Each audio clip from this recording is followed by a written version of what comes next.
Alhamdulillah wassalatu wassalamu ala rasulillah wa ala alihi wa sahbihi wa man walah, amma ba'da.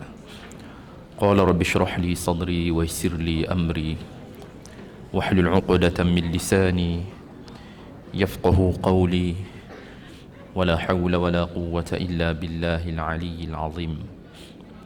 Terutamanya marilah kita sama-sama bersyukur kepada Allah kerana Allah Subhanahu wa taala masih memanjangkan usia kita. Pagi ini dipertemukan oleh Allah. Mudah-mudahan keberadaan kita pada saat ini di antara ibadah yang diterima oleh Allah, yang dimuliakan ahli jawatan kuasa pelaksana program di atas usaha keras kalian untuk mengimarahkan rumah Allah. Didoakan ianya di antara ibadah yang akan menjadi saksi di hadapan Allah Subhanahu wa taala kelak. Seterusnya para hadirin, para hadirat yang dimuliakan, InsyaAllah pada pagi ini kita akan sambung perbicaraan kita. Petikan daripada ayat 229. Sebelum kita meneruskan bicara, di sini terdapat beberapa permintaan untuk kita berbicara sedikit mengenai kuis yang akan ditimbulkan. Kemarin saya ada terima banyak juga. Video call pun ada juga. Video call, nasib baik. Saya baik tuan-tuan, video call sekali. Ya.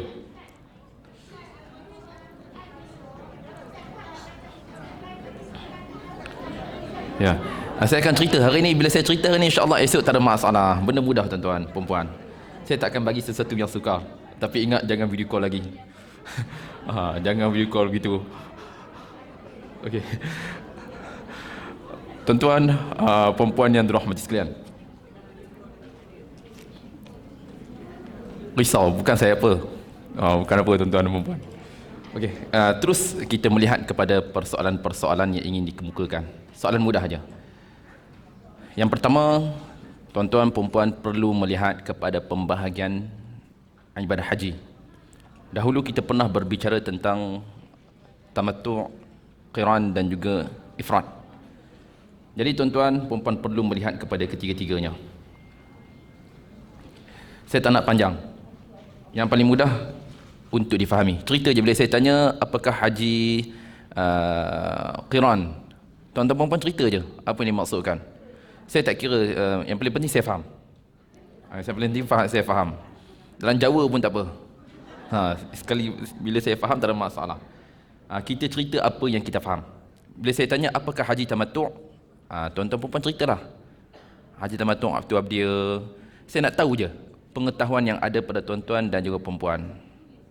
Ya, boleh kita tulis, tak ada masalah. Sebab soalannya sekitar begitu.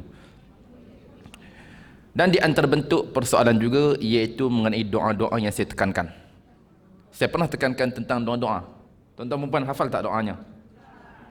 Ya? Sebab dalam petikan daripada ayat-ayat yang telah kita baca dahulunya terdapat ayat-ayat doa. Ayat doa itu je. Yang paling penting saya nak lihat tulisan. Tulisan pastikan ditulis dengan betul. Sebab tu saya nak tengok juga tulisan cantik ke tak. Esok saya akan nilai lah. Doa tersebut pastikan melihat kepada nas, konteks nas. Kita kena hafal lah, kita baca semula bermula daripada ayat-ayat yang pernah kita ceritakan dan kita lihat ayat doa. Itu yang saya inginkan, melihat kepada penulisan yang betul. Okay. Dan di antara bentuk persoalan melihat kepada ayat-ayat yang pernah kita nyatakan, kita juga telah berbicara tentang sifat-sifat golongan munafiqun. Sifat-sifat golongan munafiqun. Saya tak nak banyak, saya inginkan hanya sekitar 9 sahaja. Saja gurau. Saja gurau. Tuan-tuan boleh lihat semulalah. Ada berapa sifatnya dan saya tak nak banyak. Ada, nanti saya akan nyatakan berapa sifat orang munafiqun yang dinyatakan melihat kepada ayat-ayat yang pernah kita nyatakan dahulu. Kemudian di antara bentuk persoalan yang kita kemukakan juga berkisar mengenai arak. Arak khamr, arak. Minuman tidak halal. Dalam istilah orang kita lebih lembut, minuman tidak halal. Jadi di situ tuan-tuan perempuan perlu menceritakan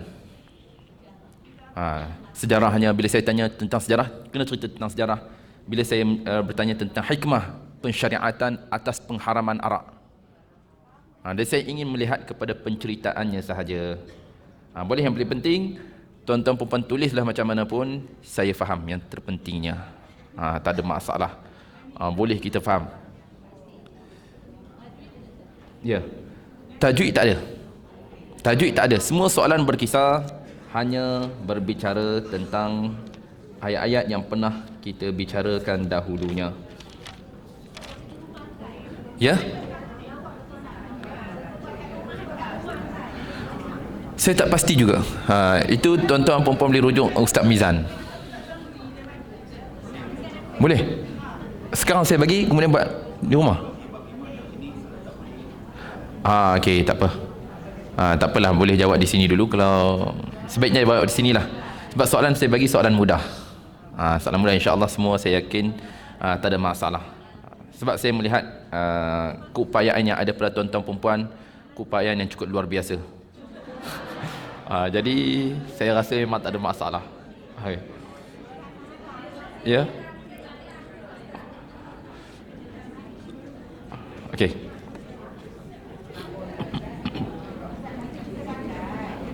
Okey, insya-Allah itu je. Soalannya berkisar.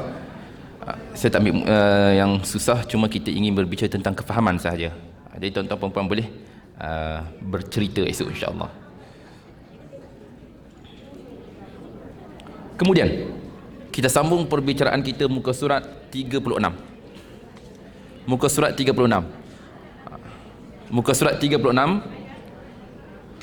juzuk yang kedua pada ayat 228. Kita sambung perbicaraan kita. Kemudian kita juga melihat petikan daripada ayat 229. Kita lihat semula arti daripada ayat 229. Kita masih berbicara tentang penceraian. Dan hari ini juga kita juga akan berbicara tentang khulu', iaitu hukum yang berkisar mengenai permintaan seorang isteri kepada suaminya supaya si suami itu menceraikannya. Kita akan cerita nanti. Adakah diharuskan dalam agama ataupun tidak diharuskan, dan apakah hukum-hukum yang berkait dengan hukum al-khulu' itu, insya-Allah. Kita lihat muka surat 36 juzuk yang kedua pada ayat 229. Kita lihat semula terjemahannya. Talak, yakni yang dapat dirujuk itu 2 kali. Setelah itu suami dapat menahan dengan baik atau melepaskan dengan baik. Tidak halal bagimu mengambil kembali sesuatu yang telah kamu berikan kepada mereka, kecuali kedua-duanya, yakni suami dan isteri, khawatir tidak mampu menjalankan hukum-hukum Allah. Jika kamu, yakni wali, bimbang bahawa kedua-duanya tidak mampu menjalankan hukum-hukum Allah, maka mereka tidak berdosa ke atas bayaran yang yakni harus diberikan, yakni oleh isteri untuk menebus dirinya.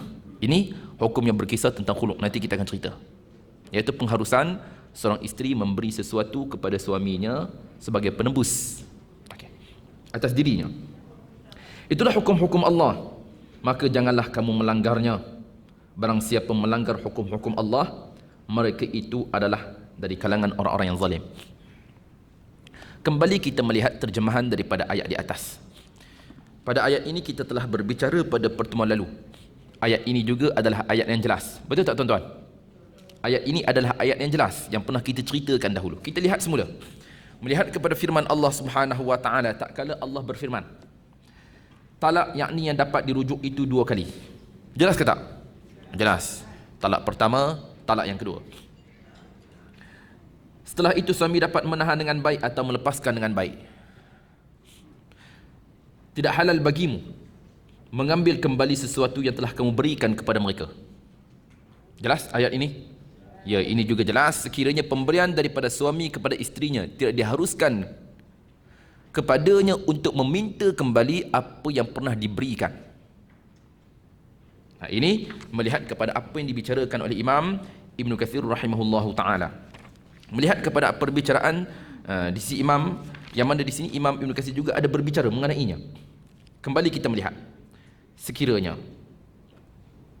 penceraian itu sama ada yang pertama ataupun yang kedua, maka kamu diberi pilihan.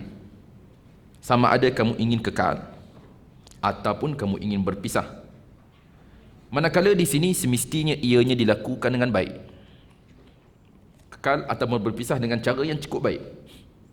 Sama ada kamu meninggalkannya sehingga selesai iddahnya ataupun kamu rujuk semula, begitu juga kamu tinggalkan dia dalam keadaan yang begitu baik.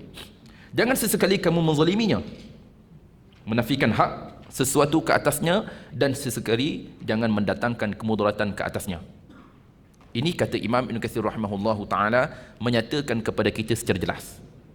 Sekiranya berlaku perkara itu, jangan kita menzalimi, dan jangan kita menafikan haknya, dan jangan kita mendatangkan kemudaratan ke atasnya.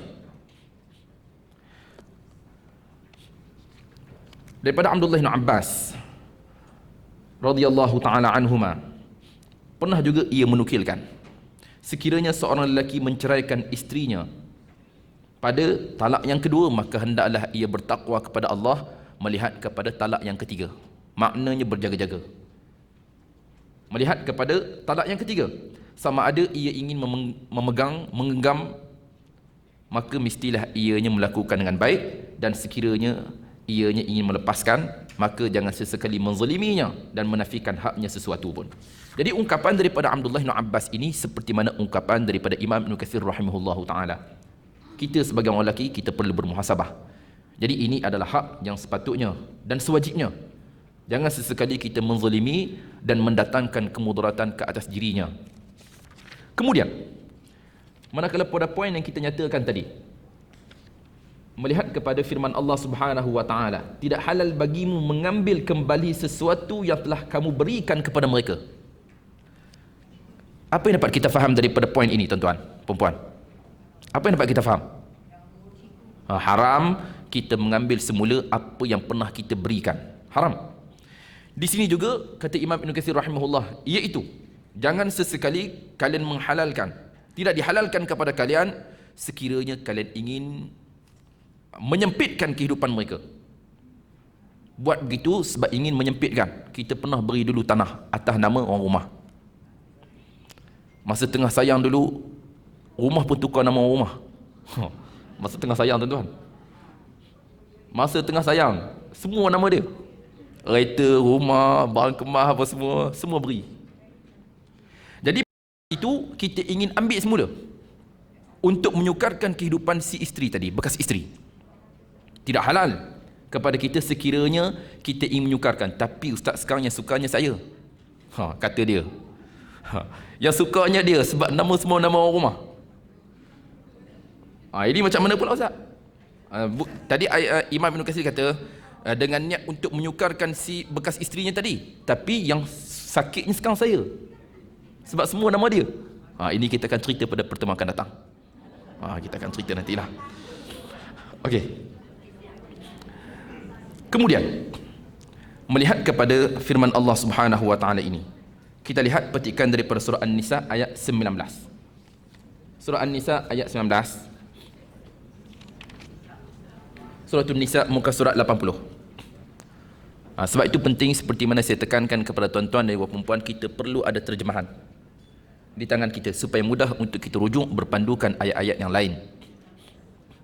Surah An-Nisa ayat 19 muka surat 80 juzuk yang keempat. Kita lihat terus terjemahan firman Allah Subhanahu wa taala. Bawah sekali muka surat 80.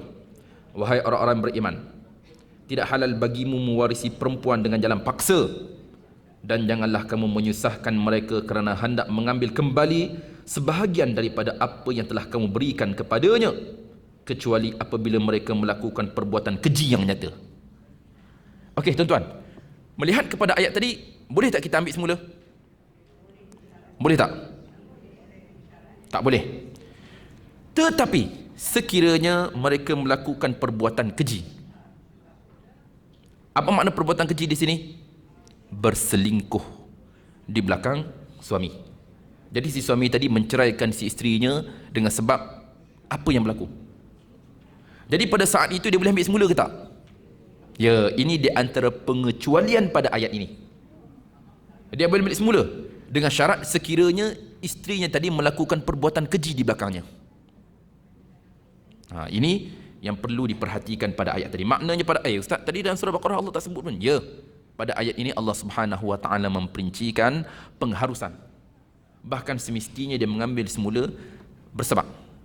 Sekiranya si isteri tadi melakukan sesuatu, kekejian di belakangnya, maknanya hubungan kelamin di belakangnya, ini adalah satu perbuatan yang cukup dikeji di dalam agama. Kecuali apabila mereka melakukan perbuatan keji yang nyata, jelas, dan gaulah dengan mereka menurut cara yang patut. Jika kamu tidak menyukai mereka, yakni maka bersabarlah, kerana boleh jadi kamu tidak menyukai sesuatu, padahal Allah menjadikan kebaikan yang banyak padanya. Jadi di sini Allah Subhanahu Wa Taala juga menerapkan kepada kita, iaitu cara kehidupan yang baik, iaitu jika tidak suka, buat cara baik. Suka buat cara baik, tidak suka juga, kita mesti melakukan dengan sesuatu yang baik, dan diharamkan kepada kita menzaliminya. Tak boleh pukul, tak boleh menzaliminya, tidak boleh mengambil haknya. Ini di antara penegasan melihat kepada firman Allah Subhanahu Wa Taala tadi. Kembali semula muka surat 36. Muka surat 36 kita kembali semula, dan pengisahan yang berkisah tentang wanita ini juga banyak dibicarakan dalam suratul Nisa. Suratul Nisa, saya sarankan kepada ibu-ibu yang dirahmati sekalian, ada masa kita kena baca suratul Nisa. Surah yang banyak berbicara tentang perihal golongan perempuan. Ada tak surah yang menyatakan secara khusus nama lelaki? Tak ada. Perempuan sahaja. Tak ada, Ustaz, surah lelaki? Tak ada. Menunjukkan di sini Allah Subhanahu Wa Taala amat meninggikan darjat wanita, dan di sana terdapat kelebihan yang ada pada perempuan, tidak ada pada lelaki. Kembali semula, kita lihat muka surat 36. Okey, jadi jelas melihat kepada firman Allah tadi. Kemudian, tidak halal bagimu mengambil kembali sesuatu yang telah kamu berikan kepada mereka, kecuali kedua-duanya, yakni suami isteri itu khawatir tidak mampu menjalankan hukum-hukum Allah. Ialah bila mereka bersama, mereka tak mampu lagi untuk menjalankan hukum-hukum Allah. Apa makna hukum-hukum Allah? Ialah kewajipan yang mesti dilaksanakan di antara suami dan juga isteri. Kalau orang bersama, Ustaz, kalau kami bersama pun, Ustaz, kemungkinan hukum-hukum Allah kami tak boleh jalankan. Jadi pada saat itu, kita lihat, maka mereka tidak berdosa ke atas bayaran yang harus diberikan, yakni oleh isteri untuk menebus dirinya. Ini berkisah tentang al-khulu' yang kita bicarakan tadi. Kita akan masuk berbicara pada hukum ini, tuan-tuan. Iaitu khulu' diambil daripada bahasa Arab, khala'a, iaitu dalam arti kata menyentap, mencabut, menanggalkan. Kenapa ianya diistilahkan dengan menanggalkan? Melihat kepada bahasanya, manakala pada sudut istilah, iaitu seorang isteri memohon supaya ditanggalkan hubungan perkahwinan kepada suaminya. Yang layak untuk menanggalkan ataupun merungkaikan ikatan perkahwinan ni siapa? Laki ke perempuan? Ya. Jadi si isteri tadi meminta supaya dirungkaikan ikatan perkahwinan. Ini disebut dengan apa? Disebut dengan apa? Disebut dengan apa?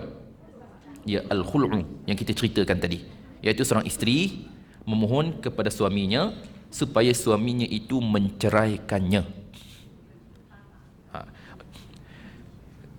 Manakala melihat kepada perbicaraan ini, Ustaz, boleh ke seorang isteri memohon supaya si suami menceraikannya? Kita lihat pada ayat tadi. Sekiranya kedua-duanya takut, mereka tidak mampu untuk menjalankan hukum-hukum Allah. Dengan sebab ikatan perkahwinan, mereka tidak mampu melaksanakan syariat. Boleh berlaku tak, tuan-tuan? Boleh berlaku. Boleh berlaku. Perkahwinan suami isteri takut tidak mampu untuk melaksanakan syariat.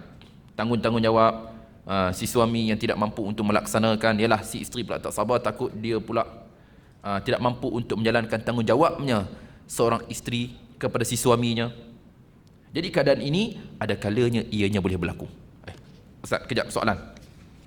Melihat kepada apa yang dibicarakan tadi, maknanya sekarang si isteri tadi meminta supaya suaminya itu menceraikannya. Bukankah dalam Islam tak boleh?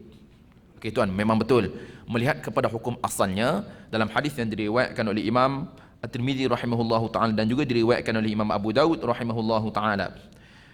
Daripada Thauban radhiyallahu taala anhu, pernah ia berkata, qala Rasulullah sallallahu alaihi wa alihi wasallam, ayyuma imra'atin sa'alat zawjaha talaqan fi ghairi ma ba'sin fa haramun 'alaiha raihatul jannah. Daripada Thauban radhiyallahu taala anhu, pernah ia berkata, Rasulullah sallallahu alaihi wa alihi wasallam telah bersabda, mana-mana perempuan yang meminta kepada suaminya penceraian, dia minta supaya si suaminya tadi menceraikannya dengan tidak sesuatu yang mendorong, bukan dengan sebab sesuatu yang mendorong, sebab ada sesuatu yang mendorong. Betul tak tuan-tuan perempuan? Ya, si suami tadi tidak menjalankan tanggungjawabnya, si suami tadi tidak menjalankan syariat, si suaminya tadi seringkali menzaliminya. Ini tak ada sebab. Jadi hadis ini berbicara tentang seorang perempuan yang meminta penceraian kepada suaminya tak ada sebab. Kenapa ayang cakap begitu? Ayang tak suka abang ke? Tak. Saja je. Sebab ayang ni tak terbaik untuk abang. Bahasa orang kita. Bahasa yang lebih lembut, tuan-tuan. Abang terlalu baik untuk ayang. Padahal dia tak nak. Bahasanya lebih lunak lah. Abang ni terlalu baik untuk ayang. Takkan itu je. Itu je. Jadi dengan tidak ada sebab. Ini tidak diharuskan, melainkan sekiranya bersebab. Jadi dalam hadis tadi Rasulullah berbicara, mana-mana perempuan yang meminta kepada suaminya untuk menceraikannya bukan dengan sebab yang mendorong, tak ada sebab, maka pengharaman ke atasnya bau wangian syurga. Bau pun dah tak dapat. Dalam hadis yang diriwayatkan oleh Imam Muslim rahimahullahu taala, min hadis Abi Hurairah radhiyallahu taala anhu, wa qad qala alaihi salatu wassalam, sinfan min ahli an-nar lam arahuma qaumun ma'hum siyatun ka'adhnabil baqar yadribuna biha an-nas wa nisaa'un kashifatun 'ariyatun mumilatun ma'ilatun ru'usuhunna ka'asnimatil jimal la yadkhulna al-jannah wa la yajidna rihaha wa inna rihaha la yujadu min masiratin kadza wa kadza. Hadis terkenal diriwayatkan daripada Abu Hurairah, cerita tentang wangian syurga. Rasulullah pernah bersabda, dua golongan manusia yang mana kedua-duanya dari kalangan penghuni neraka, aku tidak sempat melihat kedua-duanya. Aku tak nak tengok diorang. Dua golongan penghuni neraka, aku tidak pernah melihat kedua-duanya. Yang pertama, satu kaum yang dikurniakan cemeti-cemeti. Ada cemeti. Manakala mereka menggunakan cemeti-cemeti itu untuk memukul manusia. Digambarkan seperti mana seekor lembu yang mengibas ekornya ke kiri dan ke kanan dengan memukul manusia. Seorang yang ada kekuasaan, dia guna kekuasaan untuk menindas rakyat jelata. Itu yang pertama. Golongan yang kedua, golongan perempuan berpakaian tetapi bertelanjang. Tuan-tuan, ini satu teguran. Golongan perempuan berpakaian, sebaliknya mendedahkan, dan kepala mereka digambarkan seperti mana gah bonggol unta yang sengit. Ini juga pengharaman kepada golongan perempuan. Jambul kita macam perempuan Arab. Pernah tengok tak perempuan Arab? Tuan-tuan pernah tengok perempuan Arab? Tuan-tuan pernah tengok tuan-tuan Arab? Tak pernah. Hebat. Hebatlah maknanya tuan-tuan. Haji memang hebat lah. Ustaz kami ni bila pergi umrah, pergi haji, ustaz kami tak tengok lain ustaz. Tengok makcik je. Tengok lain ustaz, tak cari pasal dengan makcik. Okey, jadi biasanya orang perempuan Arab sangkut dia orang tinggi. Betul tak? Betul tuan haji? Senyap je tuan haji sini. Ke ustaz aja nak tengok ustaz. Okey tuan, bongkok dia orang tinggi. Jadi trend bagi wanita Arab, dan bahkan ini juga wujud dalam masyarakat kita. Masyarakat kita pun begitu juga. Tudung lilit, kemudian bagi tinggi dia punya sanggul dia. Ini digambarkan oleh Rasulullah.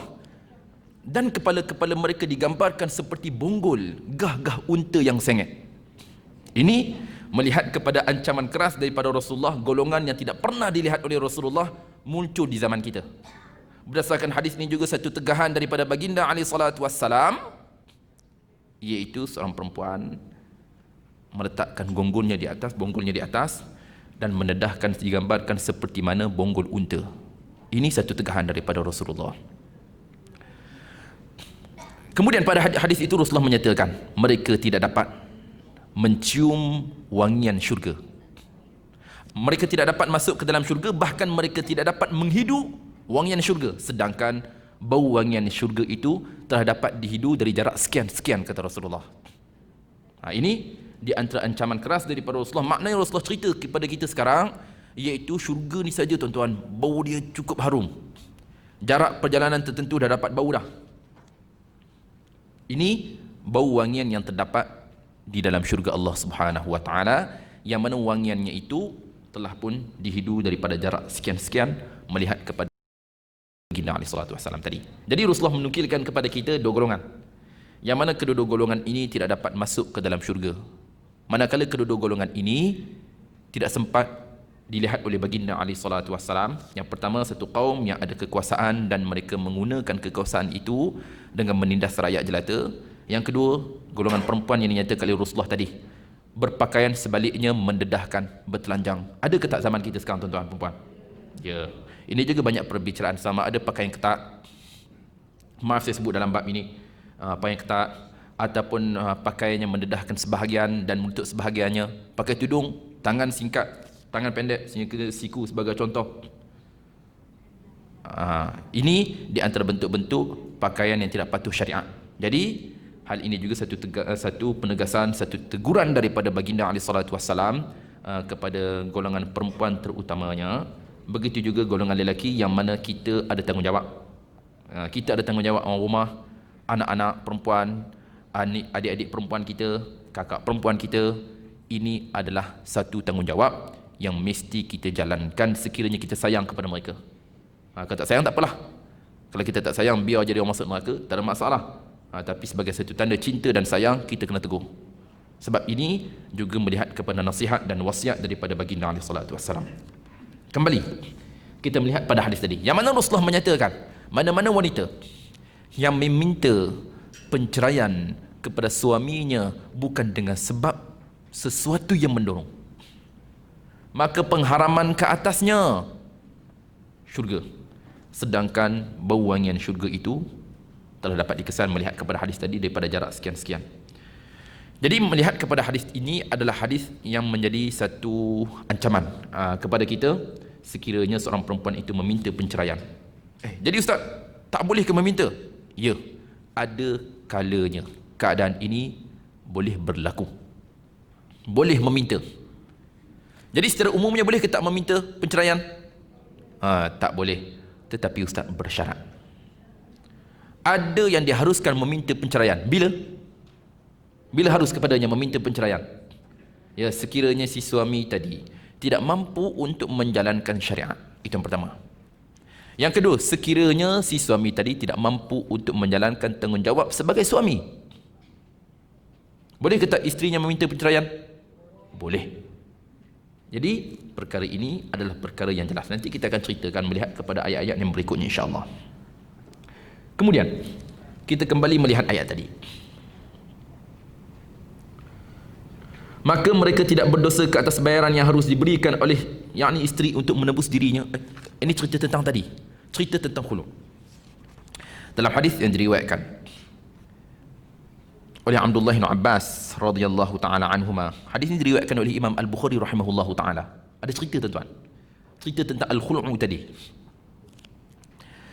Ceritanya daripada Abdullah bin Abbas, juga ada petikan daripada kitab yang ada di tangan kita.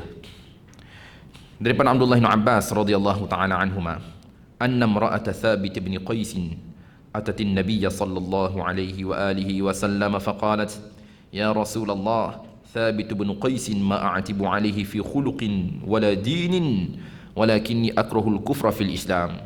Faqala Rasulullah sallallahu alaihi wa alihi wa sallam aturiddina alaihi hadiqatahu? Qalat na'am. Qala Rasulullah sallallahu alaihi wa alihi wasallam aqbalil hadiqata wa talliqha tatliqah. Ada cerita di sini tuan-tuan. Daripada Abdullah bin Abbas radhiyallahu taala anhuma, dia pernah berkata, sesungguhnya terdapat seorang perempuan isteri kepada Thabit ibn Qais. Thabit ibn Qais isterinya. Ada yang berkata isterinya bernama Jamilah ibnu Ubay, Jamilah bintu Ubay.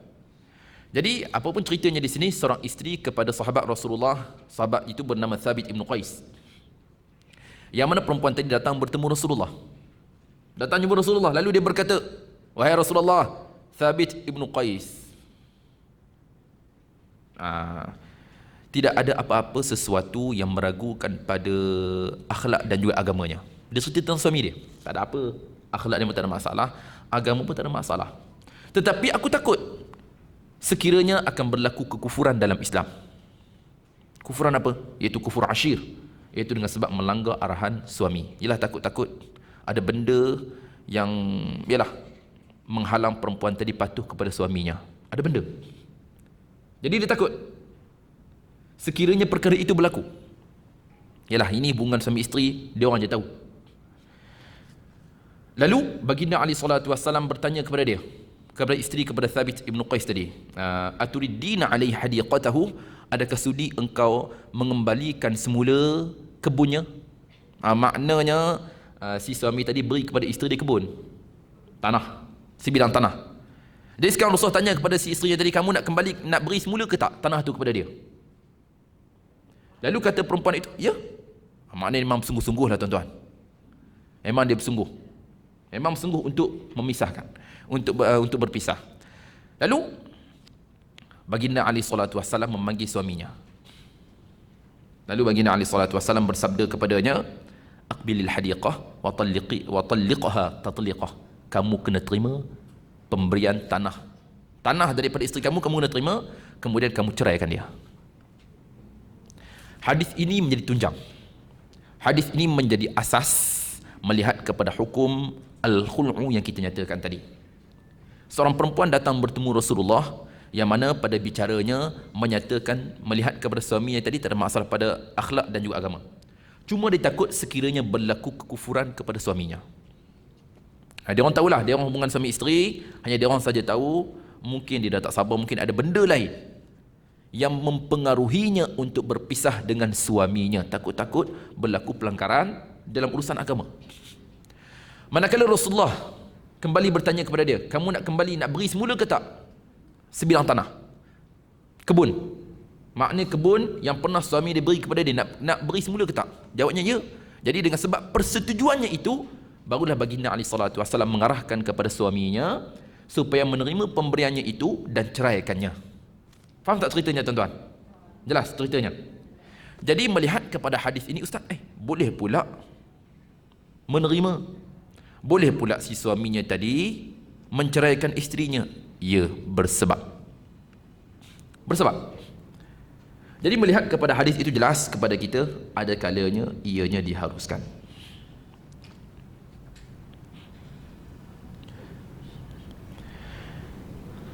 Bahkan pengisahan seperti mana hadis tadi juga banyak dibicarakan. Banyak diriwayatkan oleh Imam Ibn Jarir, banyak juga diriwayatkan oleh imam-imam yang lain berbicara tentang pengisahan yang terkenal. Bahkan dikatakan peristiwa itu adalah peristiwa pertama khul'u berlaku dalam Islam. Khul'u pertama berlaku dalam Islam adalah peristiwa tadi yang berlaku kepada isteri Thabit ibnu Qais. Kemudian tuan-tuan, perempuan dan rahmat sekalian, kita kembali melihat ayat itu. Maka mereka tidak berdosa ke atas bayaran yang harus diberikan oleh isteri untuk menebus dirinya. Macam cerita tadi. Untuk menebus dirinya tidak ada masalah. Jadi dia kena beri sesuatu kepada suaminya. Jadi ceritanya di sini, melihat kepada surah An-Nisa yang kita bacakan tadi, iaitu ada beberapa syarat yang dikaitkan oleh Allah Subhanahu wa taala. Ini yang dapat kita faham melihat kepada konteks ayat. Kemudian, itulah hukum-hukum Allah, maka janganlah kamu melanggarnya. Barang siapa melanggar hukum-hukum Allah, mereka itu adalah orang-orang yang zalim. Jelas tuan-tuan ayat ni? Jelas ke tak? Sebelum kita melangkah pada ayat berikutnya, jadi kita kena faham dulu ayat ini. Sebab ada kaitan di antara ayat-ayat ini sebelum kita melangkah pada ayat-ayat yang akan kita lalui nanti. Jelas atau tidak ayat ini? Jelas. Adapun soalan-soalan yang berkisah tentang fiqh, mungkin tuan-tuan boleh rujuk semula kepada Ustaz asatidzah kita, juga berkisah tentang hukum nikah kahwin. Kemudian kita lihat pada ayat 230. Bila tak ada persoalan, terus kita pergi pada ayat 230 insya-Allah, dan kita akan baca ayat ini.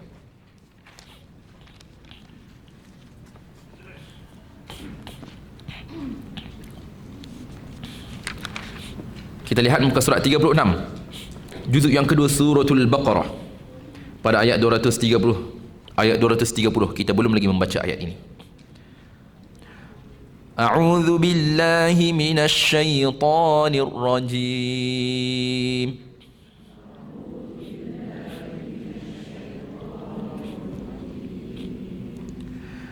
فإن طلقها فلا تحل له من بعد حتى تنكح زوجا غيره.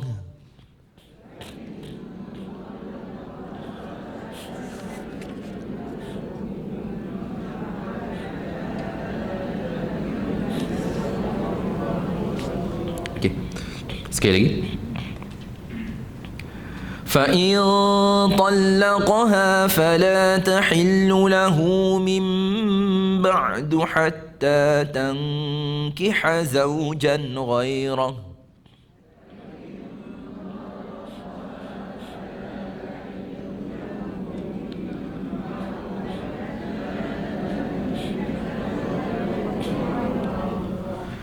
فإن طلقها فلا جناح عليهما أن يتراجعا إن ظنا.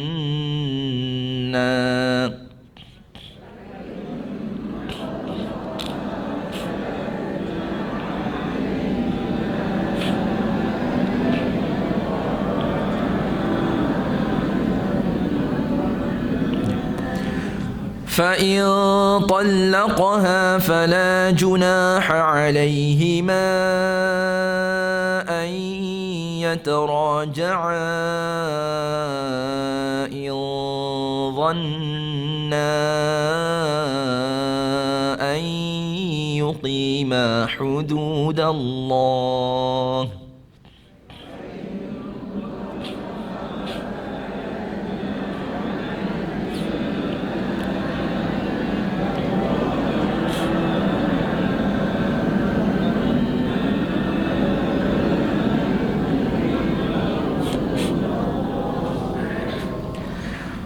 وتلك حدود الله يبينها لقوم يعلمون.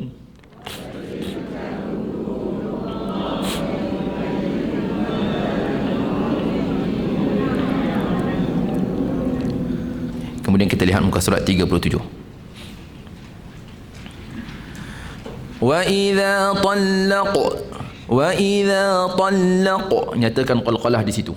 Nyatakan qalqalah. Wa idza talaqtumun nisaa fabalaghna ajalahunna فأمسكوهن بمعروف أو سرحوهن بمعروف.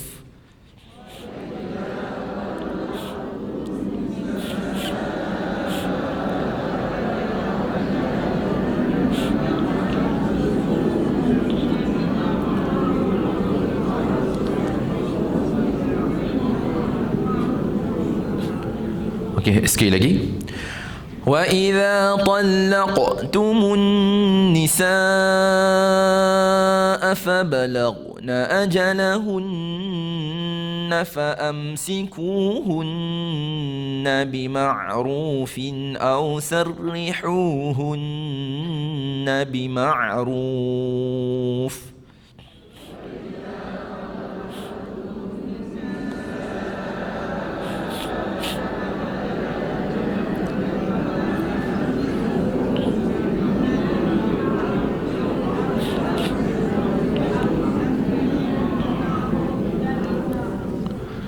ولا تمسكوهن ضرارا لتعتدوا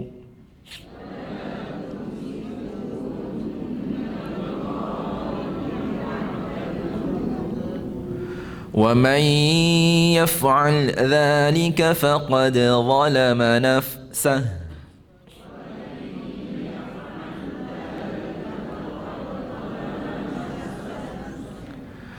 ولا تتخذوا آيات الله هزوا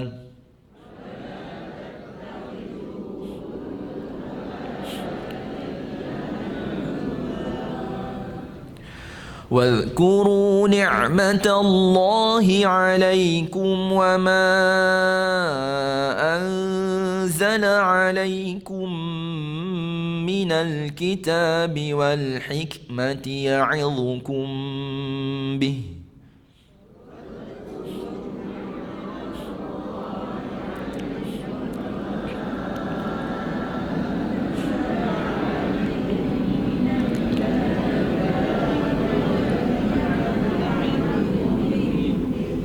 Sekali lagi.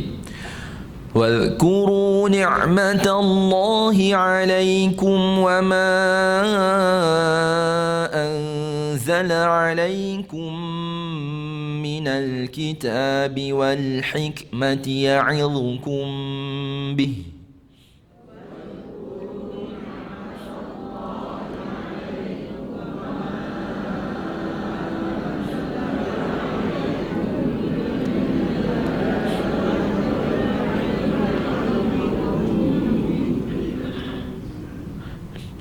واتقوا الله واعلموا أن الله بكل شيء عليم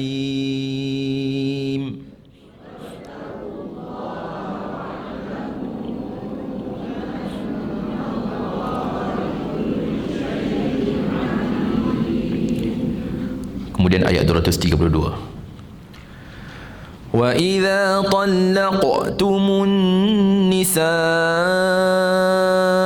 فَبَلَغْنَ أَجَلَهُنَّ فَلَا تَعْضُلُوهُنَّ أَن يَنكِحْنَ أَزْوَاجَهُنَّ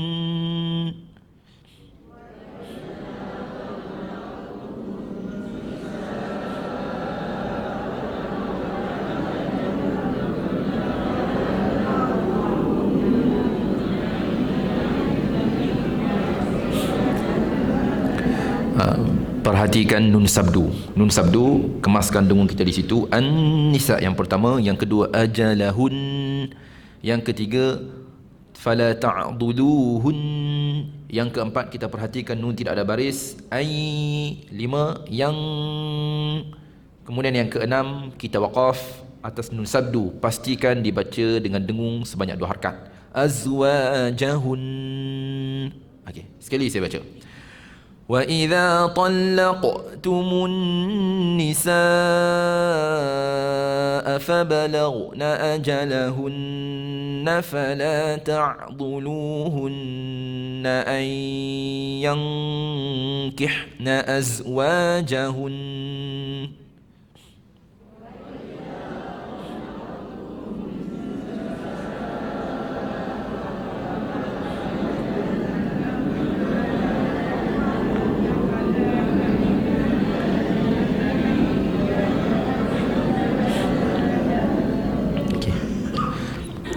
tarik sedikit. فَلَا تَعْضُلُوهُنَّ أَن يَنكِحْنَ أَزْوَاجَهُنَّ إِذَا تَرَاضَوْا بَيْنَهُم بِالْمَعْرُوفِ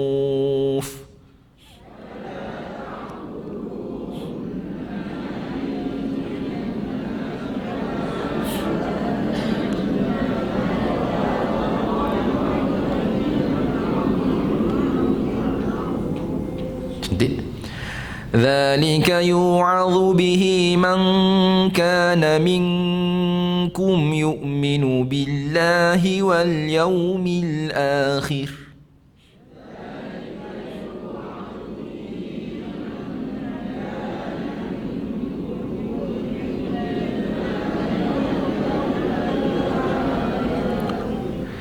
ذلك يوعظ به من كان منكم يؤمن بالله واليوم الآخر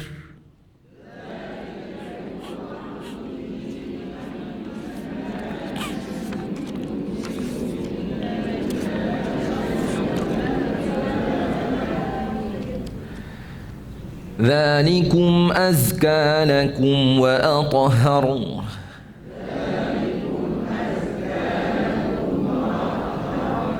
ذلكم أزكى لكم وأطهر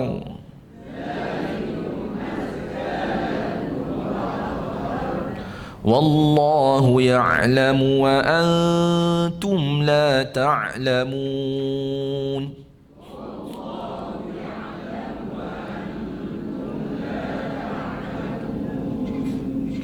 صدق الله العظيم. Seterusnya kita lihat terjemahan daripada ayat-ayat yang telah sama-sama kita baca sebentar tadi. Bermula daripada ayat 230.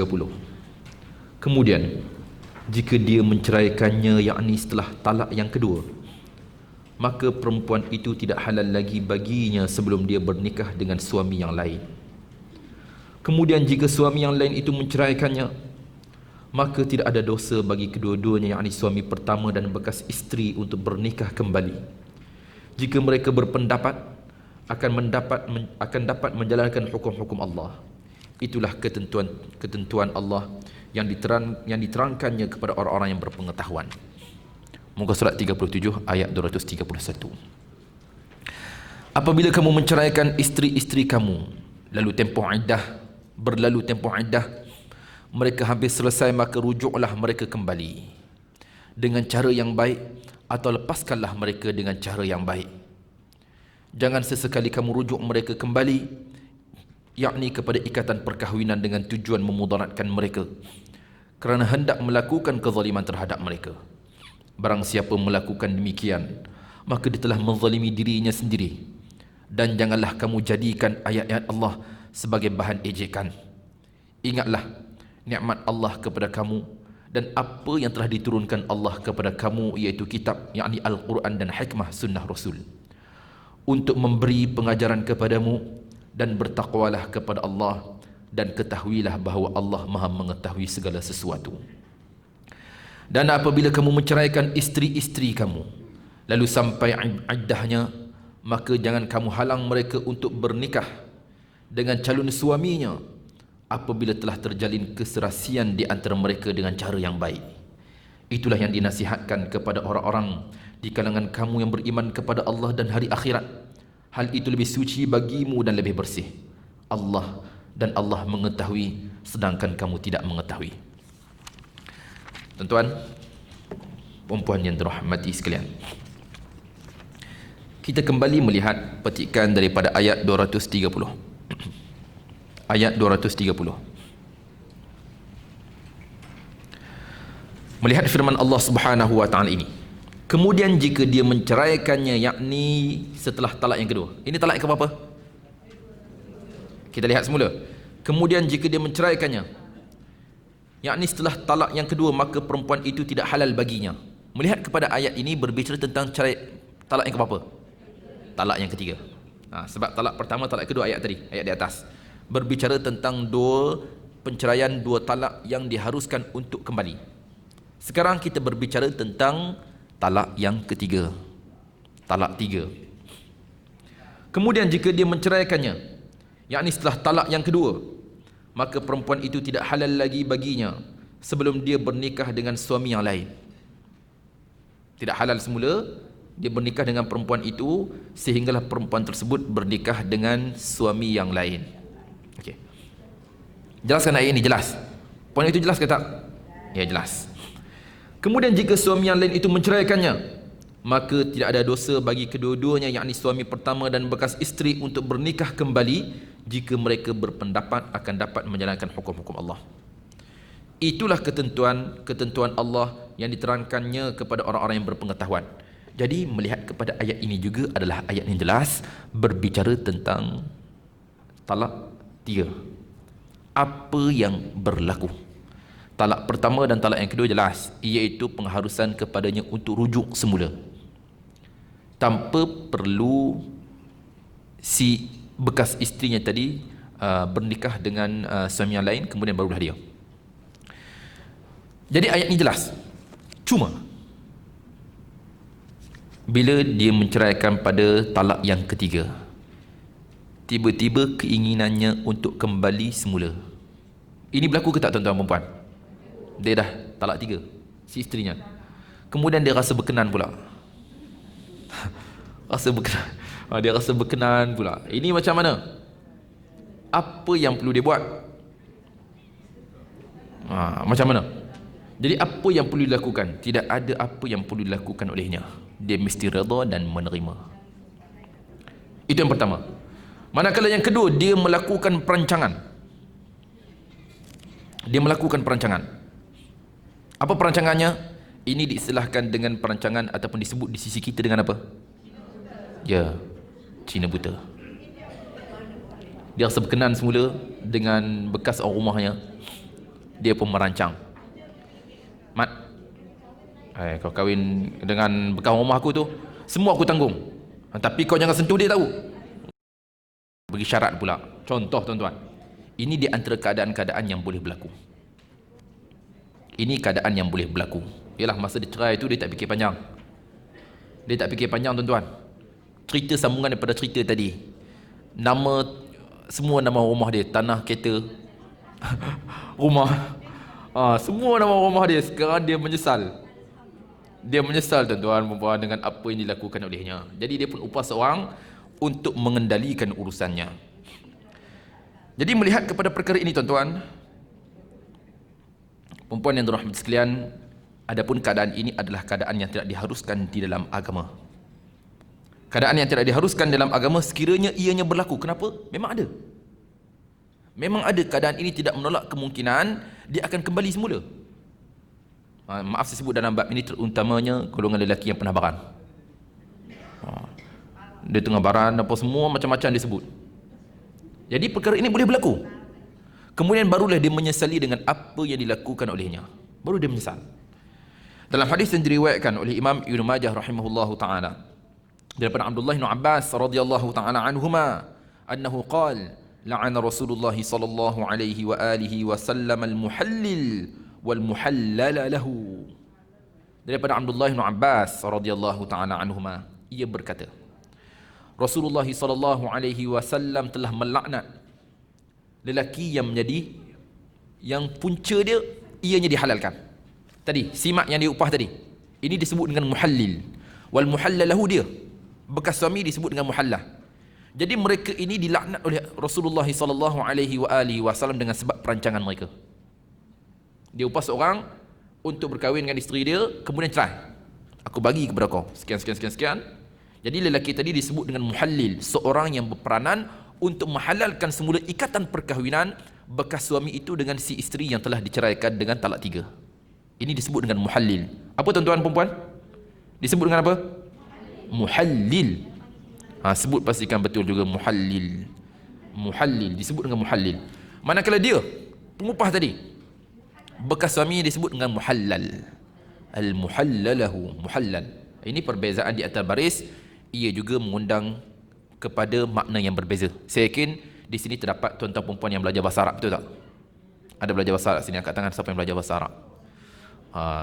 Ramai belajar bahasa Arab, kelas-kelas tuition bahasa Arab. Jadi alhamdulillah, ini di antara perbezaan yang perlu kita lihat. Perbezaan di antara makna. Perbezaan di antara baris je merosakkan makna. Perbezaan di antara baris membezakan makna. Muhallil seorang yang berperanan tadi, yang diupah. Manakala pengupah disebut dengan muhallal. Okey.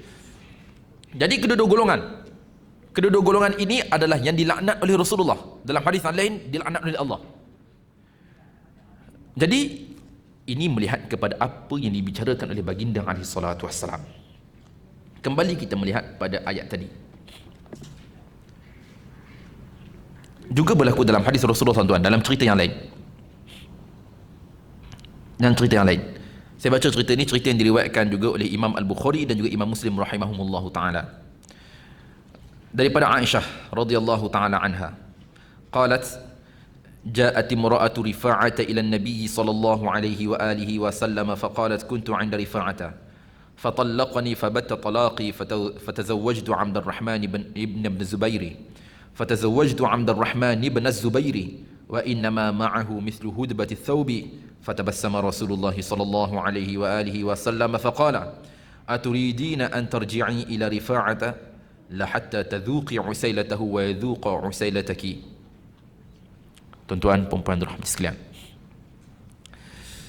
daripada hadis diriwayatkan oleh Aisyah radhiyallahu taala anha. Hadis ini penting tuan-tuan, menyatakan tentang seorang perempuan tadi, keinginan, hasrat yang mungkin juga boleh berlaku kepada perempuan. Ada kalanya perempuan pun tadi cerita tentang lelaki ingin kembali semula, dan ada kalanya hasrat itu juga dirasai oleh perempuan. Orang perempuan pun ada kalanya boleh merasai hasrat tersebut. Dalam hadis ini diriwayatkan oleh Aisyah radhiyallahu taala anha, pernah ia berkata, datang seorang perempuan yang mana perempuan ini adalah isteri kepada Rifa'ah, bertemu dengan Nabi sallallahu alaihi wasallam. Ceritanya seorang perempuan datang jumpa Rasulullah sallallahu alaihi wasallam. Maka dia berkata, katanya, dahulunya aku di si Rifa'ah, maknanya dahulunya aku isteri kepada Rifa'ah, maka dia menceraikanku. Maka dia juga menceraikanku dengan penceraian yang terputus, iaitu penceraian talak 3. Maka aku berkahwin dengan Abdul Rahman ibn Zubair. Ini perempuan itu kata kepada Rasulullah, aku pun berkahwinlah dengan Abdul Rahman ibn Zubair, dan sesungguhnya bersama dengan dia, Abdul Rahman ibn Zubair, seperti mana hujung kain. Apa pula ni ustaz? Hujung kain apa pula? Kami pun tak faham ni. Dia kata, mislu hudbati thawb. Perempuan tadi, dia berkata, suaminya baru tadi, suami baru tadi, Abdul Rahman bin Zubair, seperti mana hujung kain. Apa makna? Ini adalah bahasa yang digunakan oleh perempuan itu. Boleh kita katakan 50-50 lah. Bahasa yang berlapik dan bahasa yang jelas. Dia menceritakan tentang keadaan suami barunya. Tuan-tuan faham tak ceritanya? Saya tak nak cerita jelas sangat tuan-tuan. Biasanya orang lama tak ada masalah dalam bab ni, boleh faham. Kata perempuan tadi, dan sesungguhnya dia seperti mana hujung kain je.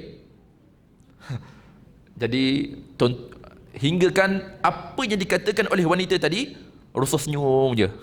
Rasulullah bersenyum. Dengan ungkapan dia, Rasulullah malu dalam senyum. Malu juga kalau perempuan sebut begitu. Dan Rasulullah senyum. Manakala Rasulullah tidak menegah ungkapannya, Rasulullah tak tegah. Kenapa tuan-tuan? Apa yang dapat kita faham? Menunjukkan ada kalanya perkara ini diharuskan di dalam agama, hinggakan menyebut sesuatu keaiban yang ada pada suami. Harus pastikan tempat itu adalah tempat yang selayaknya, tempat betul. Sebab Rasulullah adalah pemimpin, baginda juga adalah seorang yang berperanan untuk menyelesaikan masalah ummahnya. Jadi perempuan tadi menyebut kepada Rasulullah sesuatu yang memalukan bagi golongan lelaki. Rasulullah tak tegah. Ini menunjukkan atas pengharusan. Dan ini juga boleh berlaku dalam rumah tangga kita. Kita juga boleh melaporkan kepada pihak yang sewajarnya. Boleh tak kita buat live? Macam orang sekarang buat live, dia buat FB live, tuan-tuan, ada cerita tentang suami dia, bukan suami dia sekian. Ini haram. Ustaz, dalam cerita tadi boleh pula. Tuan, itu ada tempat yang sepatutnya.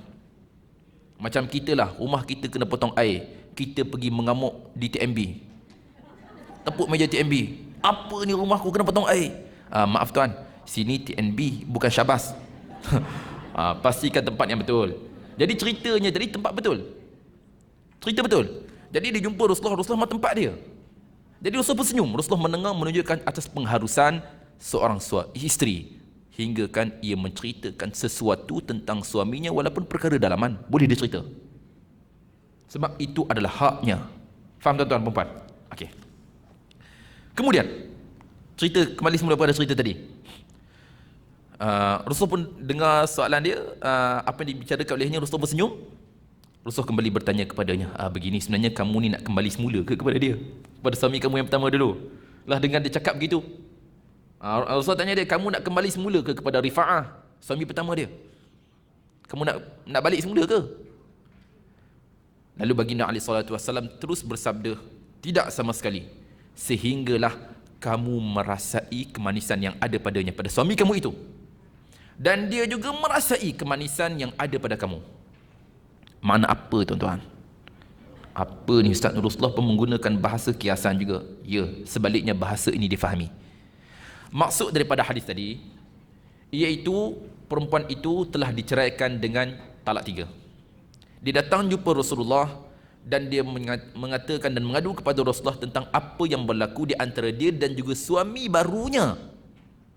Manakala baginda alaihi salatu wassalam, kita lihat tuan-tuan, tindakan Rasulullah kata kepada dia, kamu ni nak kembali semula kepada Rifa'ah, suami pertama dulu.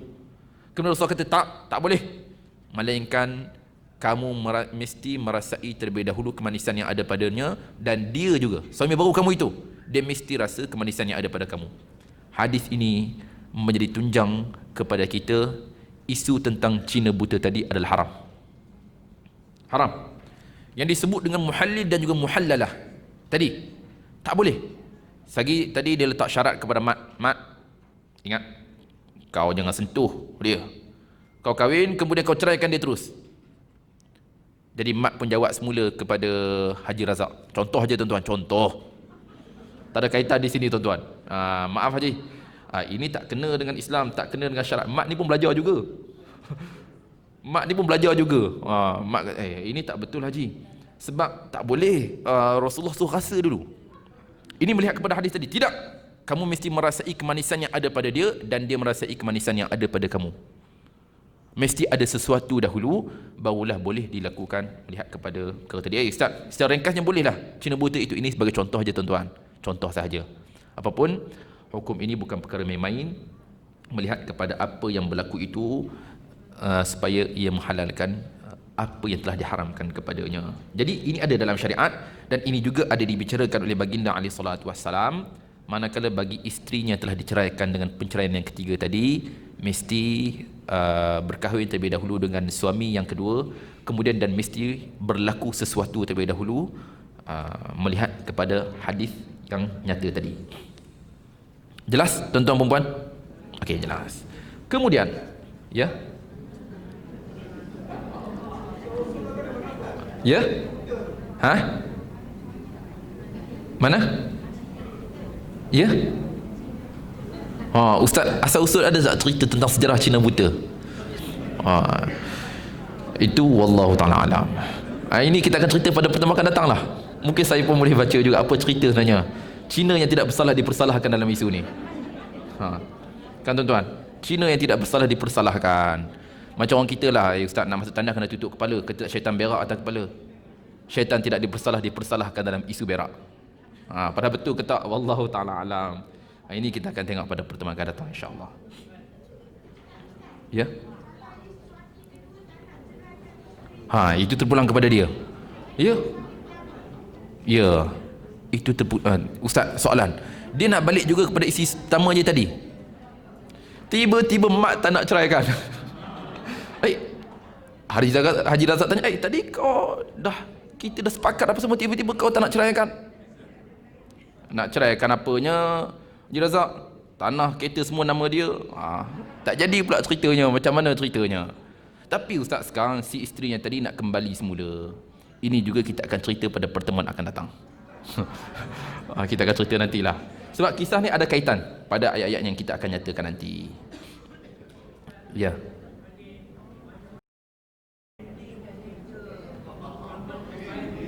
Mana?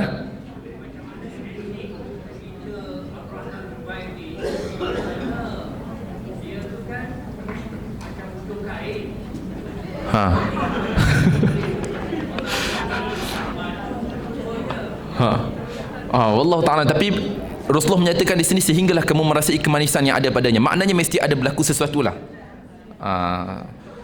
Soalan yang baik pada Tuan Haji. Ya. Ya. Susah juga soalan. Okay. Itu pun mungkin kita akan tengok pada pertemuan akan datang. Okay. Tapi itulah ceritanya.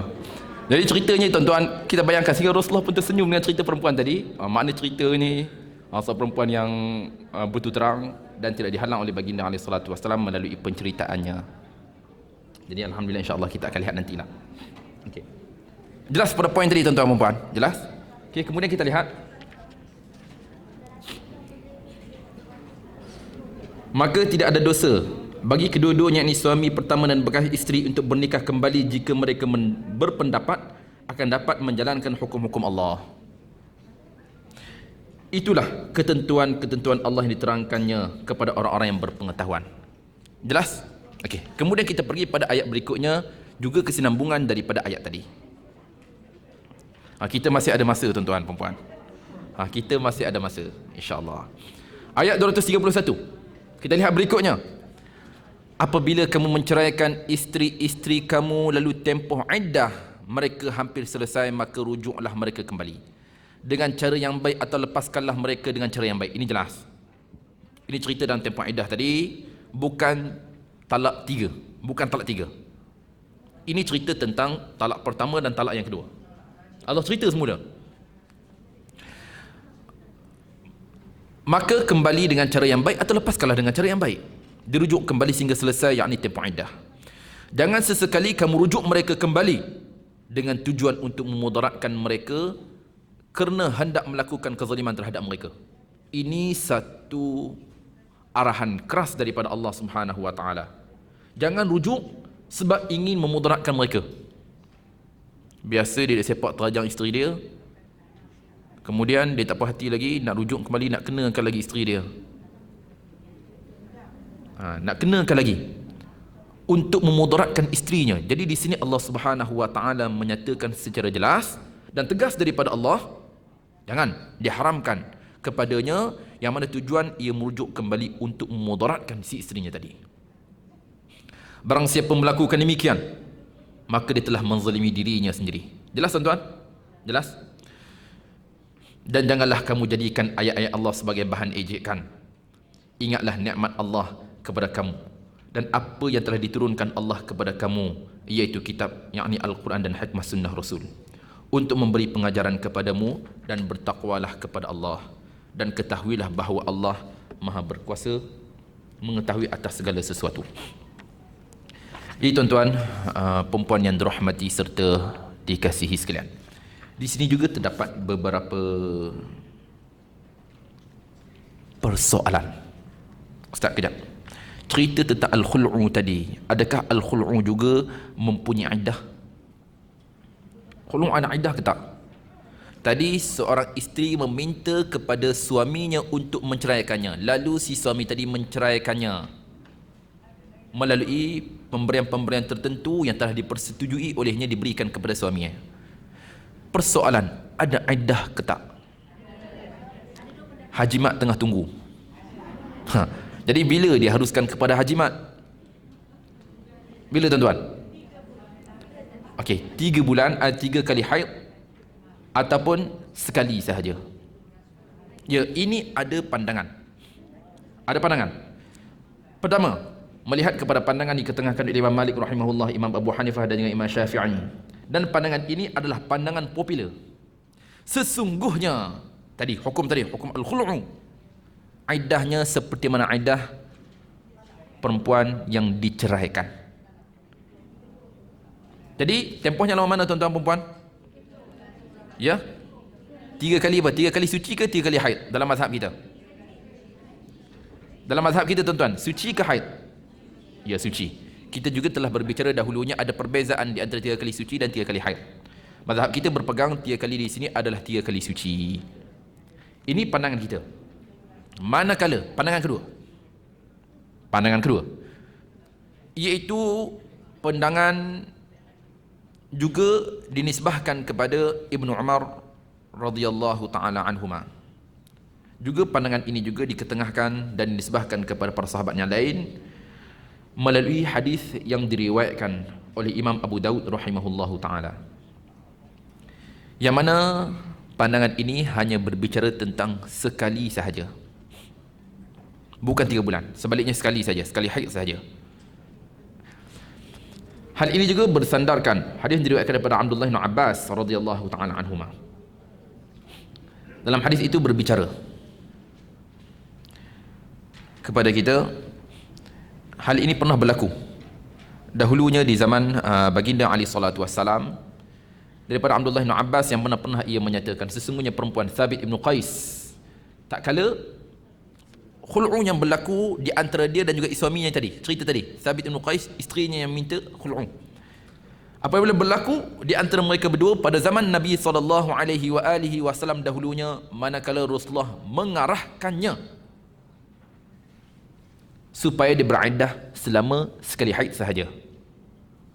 Ini melihat kepada hadis yang diriwayatkan oleh Imam Abu Daud dan juga diriwayatkan juga di Imam At-Tirmidzi rahimahullahu taala. Ini pandangan yang kedua. Jadi Ustaz, melihat kepada pandangan-pandangan tadi, mana satu kita nak pegang? Tuan-tuan, pandangan kedua pun kuat juga sebab hadis ini berbicara hanya sekali sahaja. Kata Haji Mat tadi tak perlu tunggu lama, sekali je. Contoh. Jadi macam mana ceritanya? Ya, kita perlu melihat kepada pandangan. Kedua-duanya ada benarnya. Manakala pandangan yang pertama, mereka melihat al-khul'u ini seperti mana talak, seperti mana penceraian. Jadi mereka melihat hukumnya seperti mana hukum talak juga. Manakala pandangan kedua, mereka berpegang dengan sunnah baginda alaihi salatu wassalam. Ini melihat kepada pandangan. Adapun kita berpegang dengan pandangan yang pertama. Bahkan kata Imam Tirmidzi rahimahullah, pandangan pertama itu adalah pandangan yang paling ramai dari kalangan ahli ilmi, di kalangan para sahabat dan selain daripada mereka, yang mana mereka melihat aidah khul'u itu seperti mana aidah talaq. Jelas? Tuan-tuan, perempuan? Okey. Seterusnya, kita berhenti dahulu di sini insya-Allah. Dan kita akan sambung pada pertemuan akan datang. Sebab saya juga ada beberapa persoalan. Soalan-soalan tentang nikah kahwin tak masuk dalam kuis. Ini semua kita tak masuk. Soalan terakhir berkisar tentang arak. Bila saya tanya tentang hikmah pensyariatan, tuan-tuan ceritalah apa hikmahnya. Mungkin tuan-tuan yang ada background tentang perubatan boleh cerita di antara hikmah pensyariatan arak ni, sebab arak sekian. Bolehlah kita menceritakan apa yang kita tahu melihat kepada sesuatu yang pernah kita ceritakan dahulunya. Jadi wallahu taala alam wa la ilmana illa ma 'allamtana innaka antal alimul hakim wa la haula wa la quwwata illa billahil aliyil azim. Bismillahirrahmanirrahim. اللهم ارحمنا بالقرآن واجعله لنا إماما ونورا وهدى ورحمة. اللهم ذكرنا منه ما نسينا وعلمنا منه ما جهلنا وارزقنا تلاوة القرآن آناء الليل وأطراف النهار واجعله لنا حجة يا رب العالمين. وصلى الله على سيدنا محمد وعلى آله وصحبه أجمعين والحمد لله رب العالمين. تقبل الله منكم.